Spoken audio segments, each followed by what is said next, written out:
啱啱睇完 Returnal 嘅預告片，今日要點評一下嘅就係睇完預告片同埋玩呢款遊戲之前嘅感受，以及對呢款遊戲有啲咩預期同埋期望。唔知你對 Returnal 呢個遊戲有啲咩睇法呢？我係超主觀遊玩評論室嘅李奧，我會不定期評測一啲推出咗一段時間並且隨時會做特價嘅遊戲。如果你對呢一類型嘅遊戲都有興趣，記住訂閱我哋嘅超主觀遊玩評論室。除咗睇預告片之外啦，以前喺 Returnal 啱啱推出嘅時候，我都有聽過其他 YouTuber 係介紹過呢款遊戲㗎，所以對佢呢都係有啲期待。知道佢呢係一啲可以不停重玩嘅動作遊戲，唔知算唔算係類魂遊戲，但係都有所期待嘅。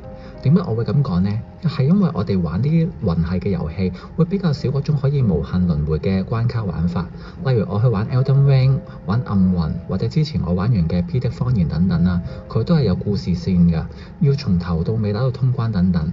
但係有時候玩呢啲魂系嘅動作遊戲呢，我哋係想嗰種可以無限輪迴嘅打法，我想玩完一次可以再玩第二次、再玩第三次等等，甚至係每一局都係獨立計算。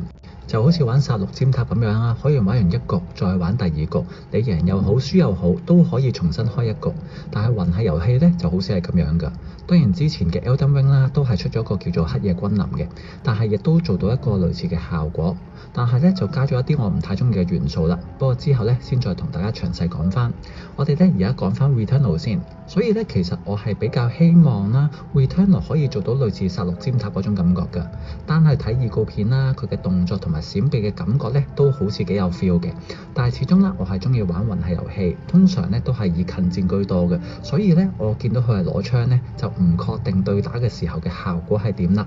另外我覺得最大嘅敗筆位置呢，就係我唔明白點解呢隻遊戲啊唔可以俾自己設定自己嘅角色呢？呢個角色真係咁需要用到咁樣嘅女性咩？除非個故事非常去食嗰個人物設定，例如對馬戰鬼或者去人王一咁樣，一定需要呢個歷史人物先可以代表呢個故事。如果唔係嘅話，你做一個咁樣嘅人俾我，唔俾我自己設定外貌，呢一點呢，我係一定會扣分嘅。所以如果我哋從呢兩方面睇啦，一個係遊戲性，我覺得係值得期待嘅。但係至於佢嘅人物設計方面呢，未開始就已經扣咗啲分啦。希望玩上去嘅時候呢，睇下佢嘅故事可唔可以挽回一啲分數啦。所以暫時睇完預告片嘅評價呢，就係咁樣啦。之後我會繼續更加深入嘅角度啦，睇下呢款遊戲究竟進展係點嘅。到時再同大家報告下佢值得咩折扣入手。如果你想繼續去睇我對唔同嘅遊戲啦，隨時會做特價嘅遊戲嘅評測，記住訂閱我哋超主觀遊玩評論室。我哋下條影片再見，拜拜。